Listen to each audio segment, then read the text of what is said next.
Okay, so I'm not exactly sure where I should even begin with this. It's been almost a year to the day now that I experienced what I did. And in that time, I almost managed to convince myself completely that it hadn't been real. It was nothing more than your overactive imagination, Harry. I told myself day after day.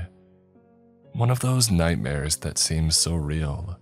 They stay with you for a long while, brought on by a traumatic experience. That's all that it was. And alongside a few stiff drinks when my own words occasionally failed to convince me, I slowly began to forget. I slowly began to let it go and return to life as normal. Until yesterday, that is. You see, I'm someone who is very much into exercising. When I quit smoking 3.5 years ago, I decided to pour all my newly freed time and energy into getting fit. Not at first, though. It was only after I noticed that I was rapidly beginning to gain weight. I stepped onto the scale one morning to find to my shock that for the first time in my life, I had gone over 200 pounds. And that decided it for me. I set about picking up a cheap pair of running shoes from Walmart, grabbing an old pair of track pants from my closet, and began walking every day that I could.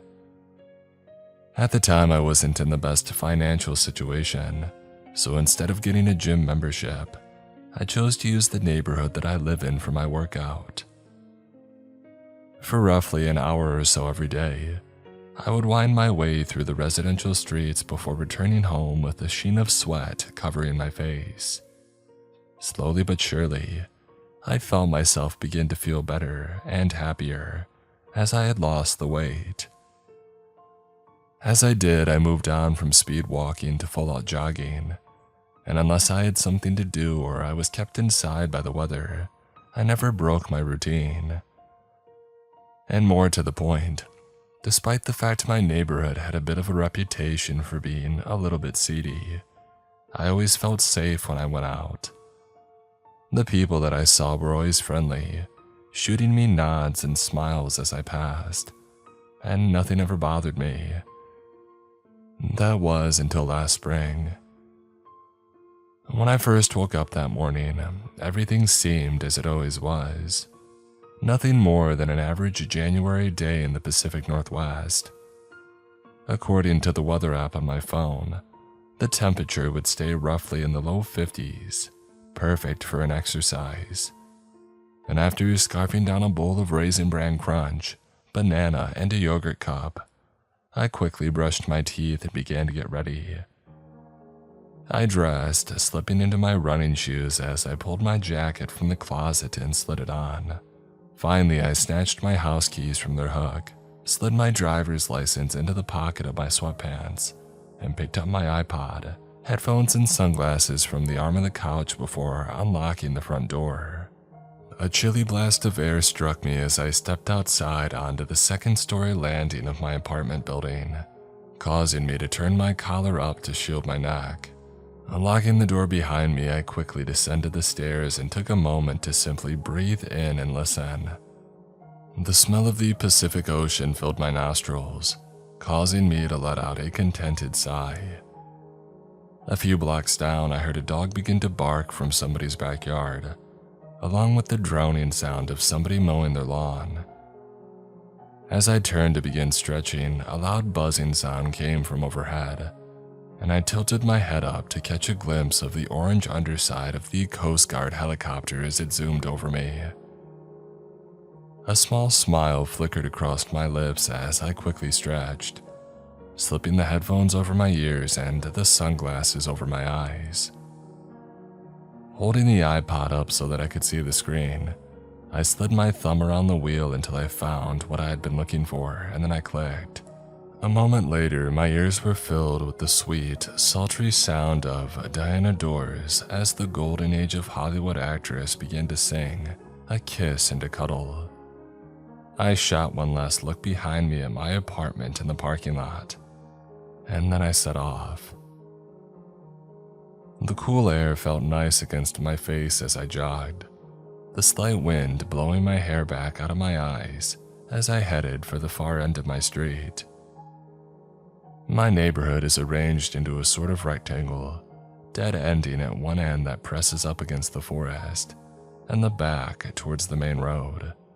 I would always alternate my path to keep things fresh, sometimes heading to the left and up Michigan Avenue to the farthest block, and sometimes the opposite direction towards Fulton Avenue. Today I had chosen the latter path. Houses and parked cars slid by me as I stared straight ahead, losing myself in the music and thudding beat of my feet on the pavement. Reaching a crest, I caught a glimpse of the estuary to my right, the sunlight reflecting off it like it was a diamond. Another smile played across my face as I headed down the other side, hopping onto the sidewalk to get out of the way of a Cadillac heading the other way. Don't forget to keep an eye out for anything, Harry, I mentally reminded myself. Reaching Fulton, I quickly spared a glance to my right, seeing cars and trucks pulling into the parking lot of the Lighthouse Market. A thought occurred to me. Maybe I'll stop in and get a Gatorade or something when I'm done. Haven't been there in a while. Turning away, I kept my pace steady, heading up the street before turning left onto South Wall. I passed by more cars and houses, noting with a slight surprise that a few were up for sale. I shook my head as I remembered hearing about some residents moving back to the more populated parts of the state. People are nuts for wanting to leave here and go back to the cities. The thought kept turning over in my head as I began to head back up the incline.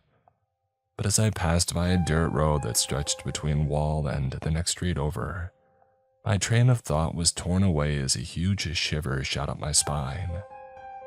I knew instantly that it hadn't come from the wind either. My collar was still turned up.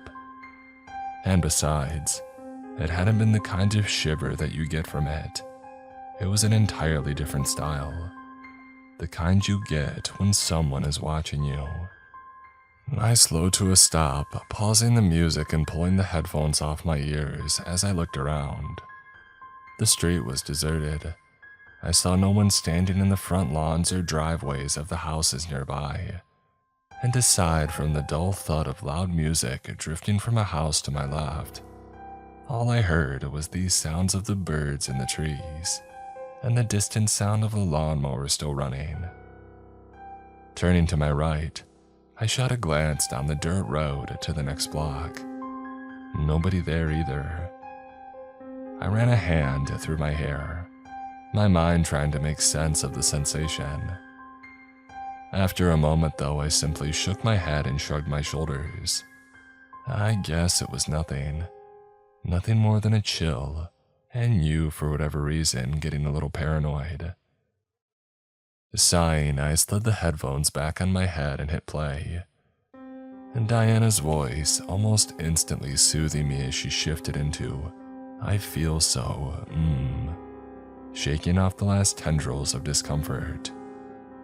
I turned away and resumed my jog, heading towards Michigan Ave and the opposite end of the neighborhood. I wish to God that I had listened to my gut reaction and just gone home right there and then. Reaching the other end of the neighborhood, I quickly moved up Michigan and hung a right onto Wasson Street. This was a street that had become infamous to me for the amount of dogs that would rush to the edges of the fenced-in yards, yapping their heads off at me as I passed. However, to my surprise, none came rushing forward as I passed by the houses that I knew them to be at. I guess the owners think that the weather's too cold to keep them outside today or something. I wasn't going to look a gift horse in the mouth, though. I kept going, shooting quick looks to the left and the right each time I came to a four-way intersection to make sure that no speeding cars caught me by surprise.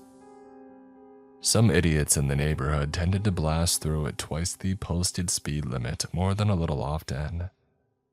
Again, though, I was pleasantly surprised to not see a single car driving on the roads. This may be a better jogging session than I thought it would be.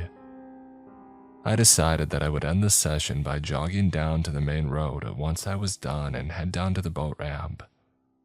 Whenever I was in a good mood, I liked to walk through it, stopping to drink in the salt air and quickly shoot a look over at the cam. A beautiful yet sadly rusted and abandoned ship moored next to it. I reached the crest of the hill and began heading down, approaching the cross with Pacific Ave. I slowed, always stopping before crossing the second main street that made its way through our neighborhood in the next suburb.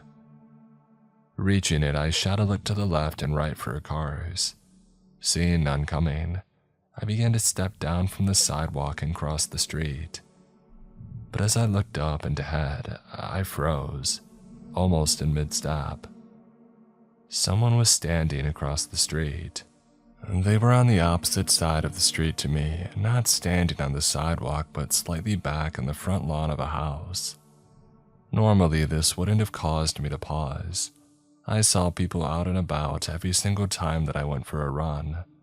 What caused me to stop though was just how weird the person seemed. For one, they were staring straight ahead at the other side of the street, still as a statue. They never turned their head to the left or right, looking across to the yard across from them. I couldn't tell if it was a man or a woman, due to the fact that they wore a giant hooded sweatshirt or a jacket of some kind. The hood completely obscured their face and blocked it from my view. For another few moments I watched the figure, waiting to see if they would move, but they remained perfectly still. Okay, even I have to admit that's a little weird. I shot a glance to the left, debating whether I should swing straight up to Kemen Street to avoid them. But then I shook my head. Now you are being paranoid, man. You've dealt with junkies and robbers before. One person in a hood isn't even close to as bad. My decision made, I shot another glance around and then jogged across the street, eschewing the sidewalk to stay on the road. As I approached the figure, I began mentally chiding myself for being such a baby. I decided to be polite that I would nod and wave to the person as I passed them. Who knows, maybe it'll brighten their day. The figure continued to stare straight ahead as I approached, and as we drew level with one another, I did indeed nod quickly, giving a half smile and raising the hand not holding my iPod into a wave as I shot past. For a moment, I thought the figure wouldn't acknowledge my greeting and began to turn away. But then I saw them raise a hand of their own to return the gesture, and the hood gave an almost imperceptible nod as well. For a brief moment, I saw the lower half of their face, catching a glimpse of a pleasant smile as well. And then I was past them, heading down the slightly steep hill towards Fulton. I turned my head to look straight ahead again, mounting the far left sidewalk and maneuvering myself around a Ford Taurus, which stuck out of a driveway. I again lost myself in the music and workout, making my way to the end of the street. As I reached the intersection, I chose to spare a look back the way that I had come, and I felt a shiver rocket up my spine. The figure had turned to look down the road after me, at me. Instantly, I turned away, feeling quite uncomfortable by the sight. Another shiver shot through me, letting me know that he was still watching me, and I hurried to head up the street to the final block of my exercise. But I couldn't seem to shake the feeling loose from me.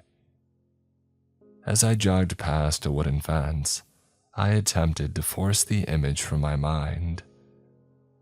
Not jogging on that stretch of road for a while, that's just a little too freaking weird for me. Shooting a look down, I saw the sidewalk begin to curve, indicating that I had reached the street. I looked up, and I stopped dead in my tracks. I wasn't standing on the corner of Fulton and Kemen. I wasn't even near it. I looked up to see the rectangular green sign proclaim that I was at the corner of South Wall Street. Confusion washed over me like a sneaker wave. Oh, what the? I shot a look behind me. Below me, I saw the street sign for Maple Street, along with the edge of Lighthouse Market at the end. Sparing a glance the other way, I saw the 2 blocks above me, stretching up to the yellow dead-end sign. I shook my head, struggling to understand. I don't understand. Did I just imagine all of that? Did I get that lost in the music and my own thoughts? It was possible. I am a writer, and oftentimes I use the jogs as time to plan out stories in my head to write when I get home. And unfortunately, I tend to have an overactive imagination for someone my age, with a tendency to get lost in daydreams. That's the only thing that it could be, the only logical one anyways. I took a deep breath, trying to silence the tiny voice in the back of my head, one that incessantly chided at me that I didn't have that much of an imagination. Forcing it away, I did the only thing that I could think to do.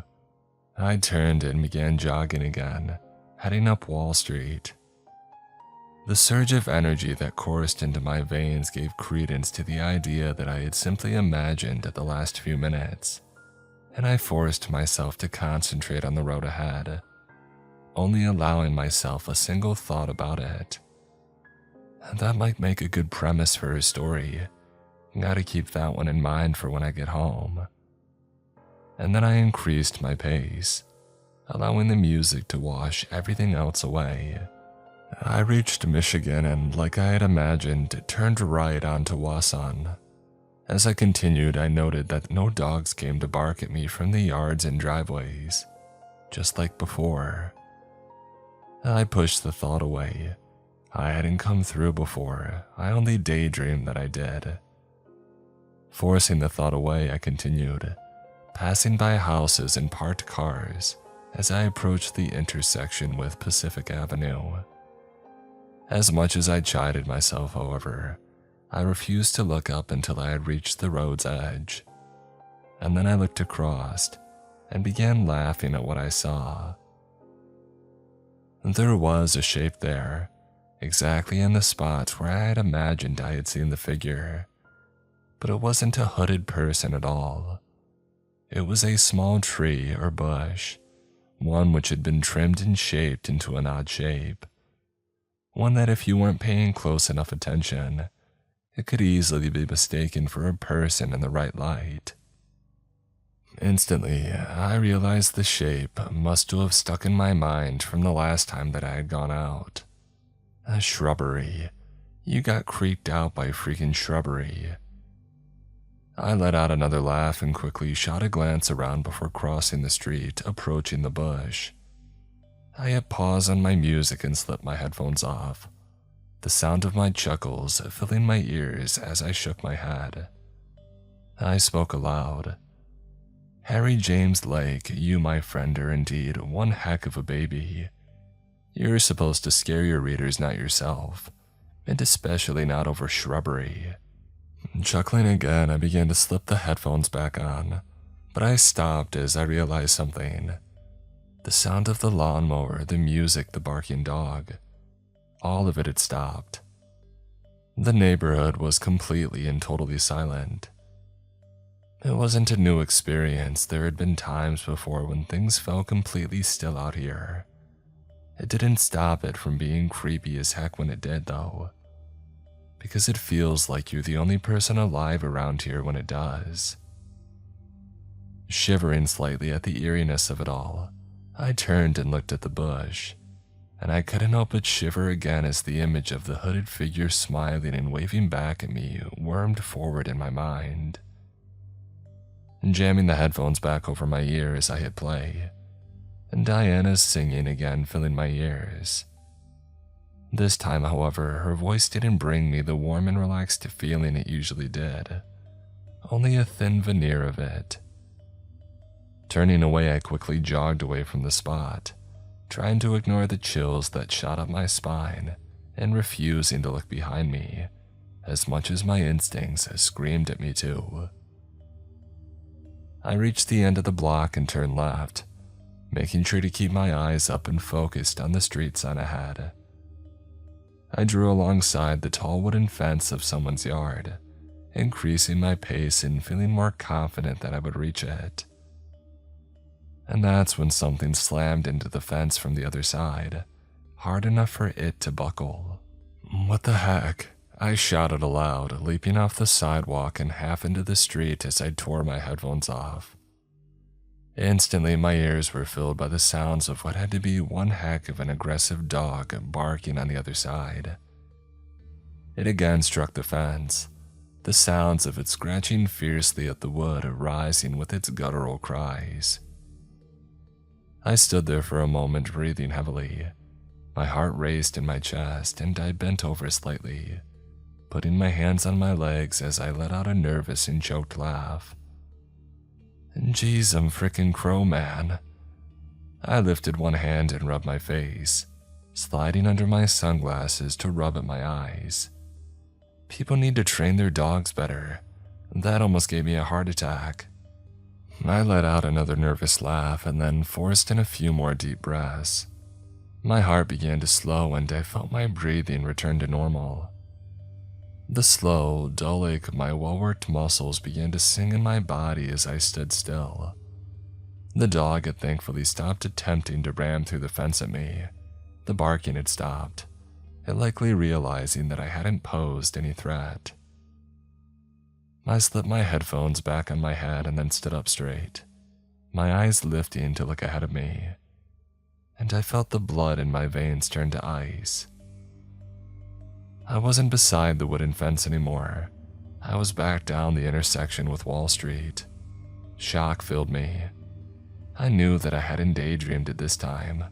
I had jogged around the two streets, and I knew that I had been about to reach Kemen when the dog had startled me.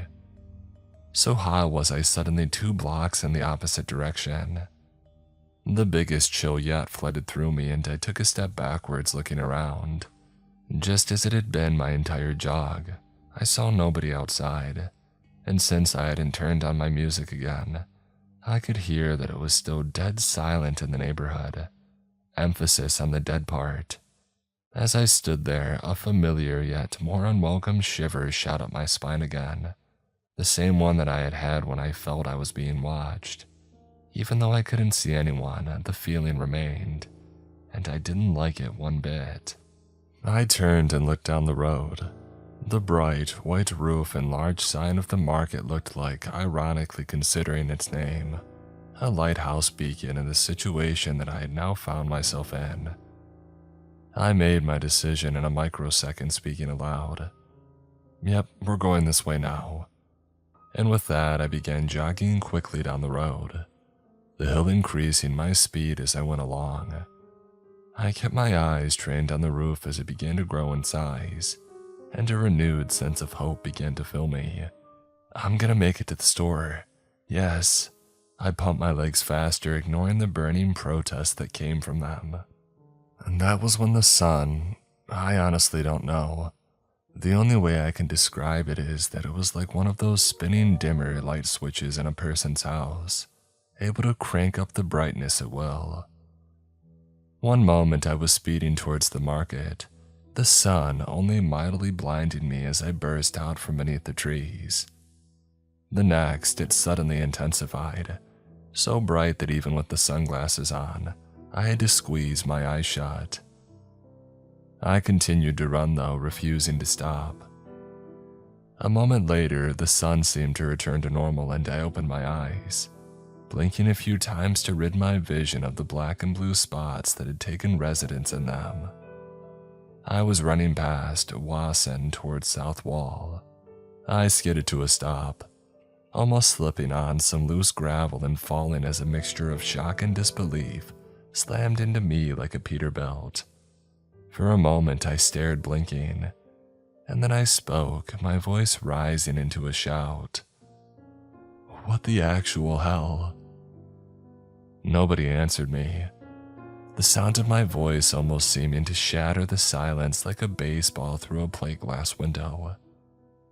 Yet another chill shot up my spine, and I cast an increasingly paranoid look around, seeing as always exactly nobody. What is going on? I swallowed hard, casting a look back down at the market below. Part of me wanted to try running for it again, I almost did, but somehow I knew if I did, something would bring me right back here, like I'm stuck in some kind of loop. The thought made a sudden burst of fear shoot through me. I looked around, my brain screaming at me to come up with some kind of plan. Only one came to mind. I began running to the nearest house. Reaching it, I slammed my hands against the front door in the loudest, most frantic knocking that I had ever done. "Hello, please, if anybody's in there, I need help."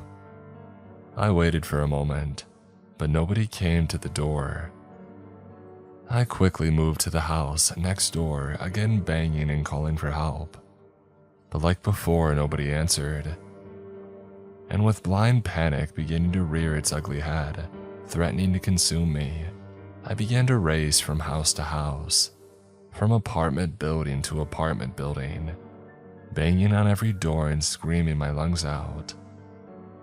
Some of them had lights on in their windows, while the others were dark. But the outcome was always the same. Nobody came to the door, and my screams seemed to echo off the buildings and cars, drifting and dying away. I felt my sanity trapeze precariously towards a knife's edge as I reached the corner of Wall in Michigan, my throat beginning to sting from screaming so much. I cast a look to the left, my eyes widening as I saw the side of my own apartment building just a single block down. Home. Without even thinking, I began sprinting for it, a mixture of fear and hope filling every fiber of my being as it drew nearer. More hope surged as I reached the corner, where my foot caught a raised slab of pavement. I fell butt over tea kettle, the concrete tearing at my hands and wrists. For a few moments I simply lay there. Breathing heavily and terrified of what I would see when I looked up. Finally, I forced myself to lift my head, and I felt tears begin to seep from my eyes, and utter hopelessness fill me. Because I was back at the corner of Michigan and Wall. I think a small bit of my sanity cracked then and there, because the next span of time, which I'm honestly not sure how long it was, is nothing but a blur. A blur of running down the same two streets that I somehow found myself trapped in, like I was a rat in an endless maze. I can vaguely remember the sounds of my own screams and shouts echoing in the silence, remember slamming my hands against doors, sometimes even the same repeatedly. And I can vaguely remember that no matter what I did, I always ended up back at the corner again, no matter where I tried to run. But there is one thing that I can recall with crystal clarity, and that was the seemingly unending feeling of being watched, of being observed, and not by anything you would remotely call benevolent. I'm not sure when I snapped back to reality. Time seemed to matter little in the loop that I found myself in. The sun refused to move at all from its position high in the sky, even though what must have been hours passed. But suddenly I became cognizant of myself again, myself and my surroundings. The first thing I realized was that I was back at the cross street of Wasson and Pacific. I looked down at my hands, one which somehow still clutched my iPod in an almost death grip.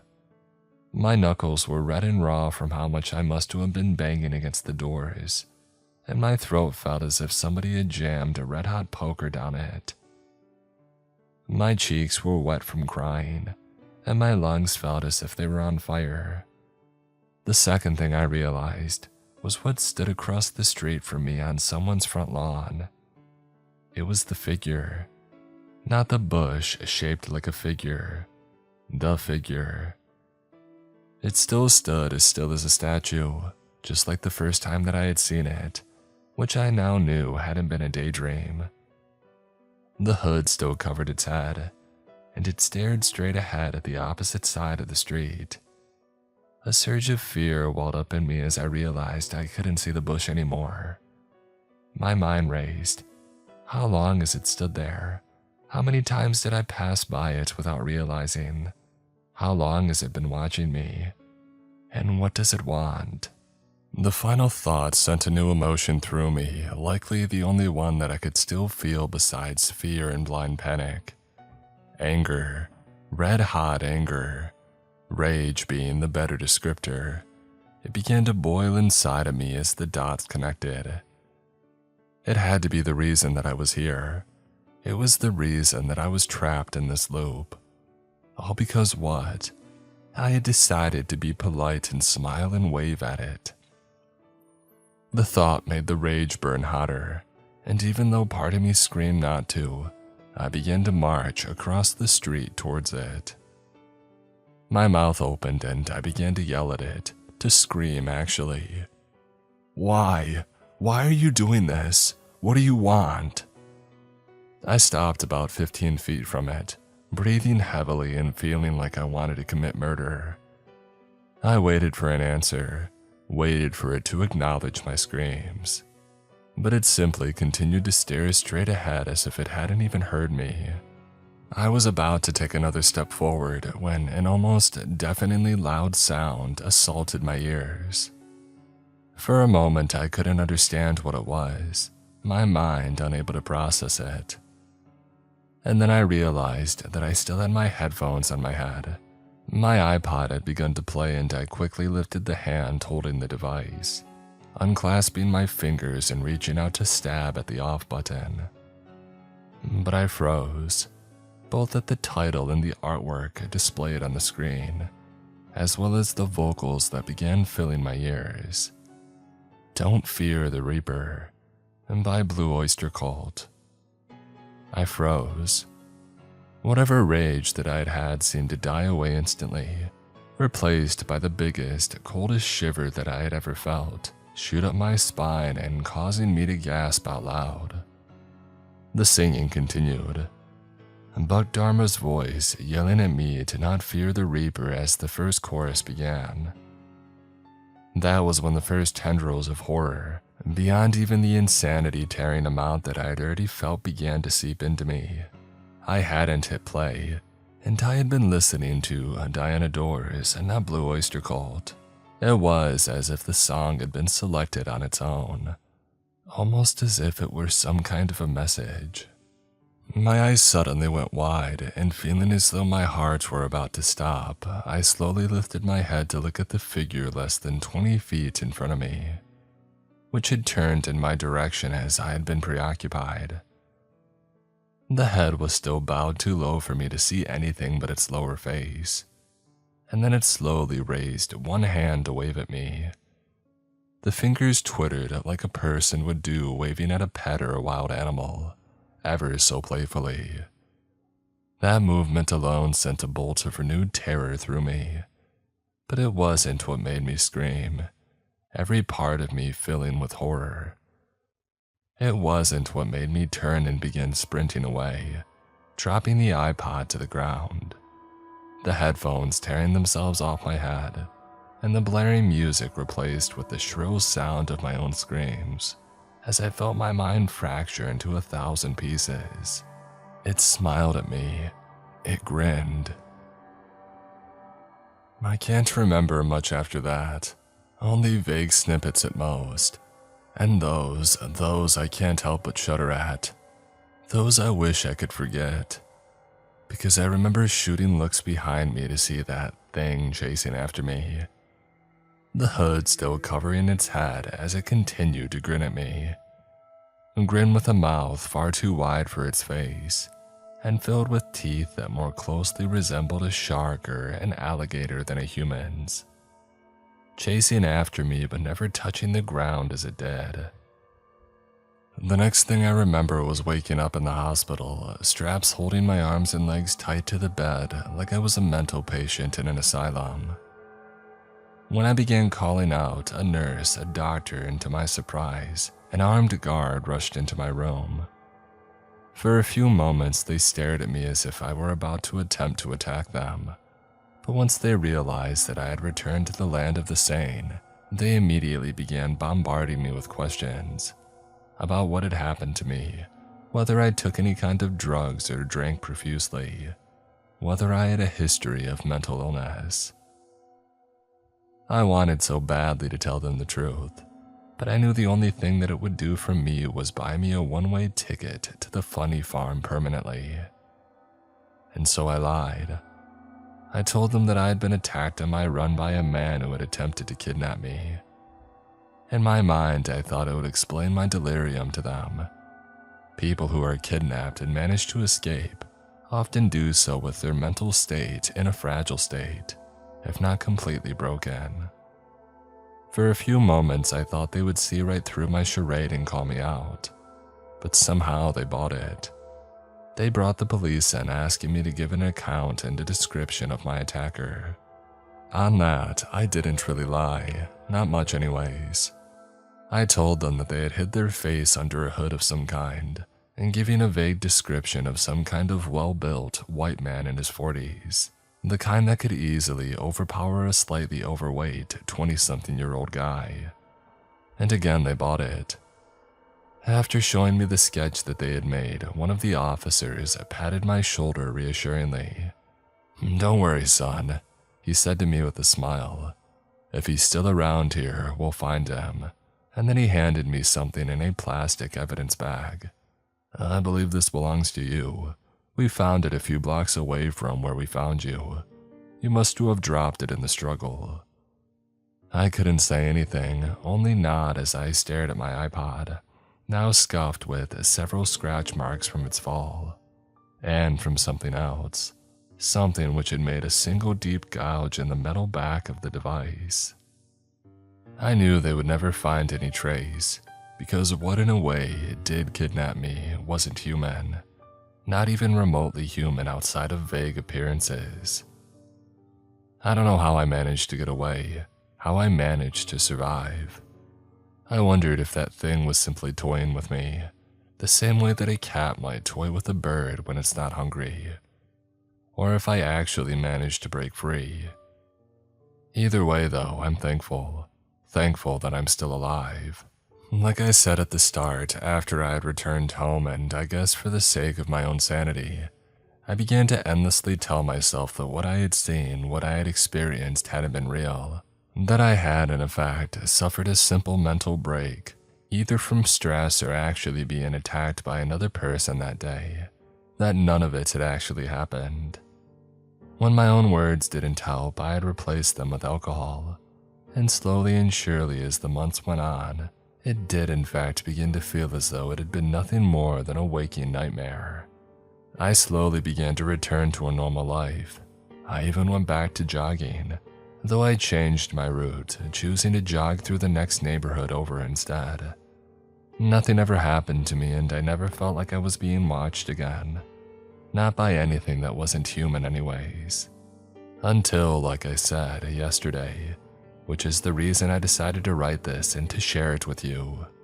You see, I got a phone call from Mark, a friend of mine who recently moved into one of the emptied houses at the end of Wasson Street, where it links up with Fulton. He called asking me to help bring some stuff of his that he couldn't fit in his little hatchback over from his folks' place. For a moment, I felt a small pang of hesitation as a flicker of memory surfaced, and then I pushed it away and said that I would absolutely help him.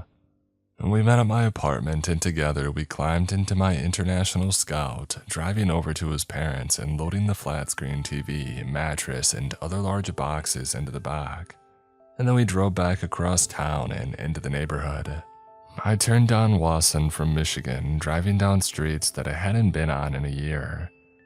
I forced myself to appear calm as Mark knew nothing about what had happened to me. When we reached the intersection with Pacific, I felt a small shiver shoot up my spine, and for a moment I couldn't bring myself to look over across the street, and then I forced myself to. The bush sat there, looking slightly eerie but nevertheless very inanimate in the fading light. I reached down and flicked on my headlights, banishing away the gloom and showing poignantly that it was, in fact, nothing but shrubbery. And get a hold of yourself, man. None of that even happened anyways. Realizing that Mark was staring at me, I eased onto the accelerator and drove across the intersection. I spared a last look at the bush as we passed. It still looked normal. I let out a snort, shaking my head. Told ya. As we began to draw near his house and slow down, I suddenly saw him turn around in his seat and look out the back glass. "What is it, bro?" I asked him. For a moment, he simply continued to look and then turned back to me. "You know anybody on this street besides me, man?" A small wave of confusion washed over me, and I shook my head as I parked in front of his place. "No, not that I'm aware of anyways. Why?" He turned and pointed back through the back glass. "Well, apparently somebody does. Look." That was when an almost forgotten but horrifyingly familiar chill shot up my spine. I felt the blood drain from my face and my heart begin to pound in my chest as I twisted around in my seat to look behind us. There, back up the hill near the intersection stood a figure bathed in the yellow glow of the streetlight which had snapped on overhead, one whose upper face was obscured by a hood pulled down low over its head. I felt myself begin to violently shake as the figure raised one arm to wave at us, twiddling the fingers like a human would at an animal. A flash of white caught the streetlight's glow, coming from the exposed lower half of its face. As it grinned,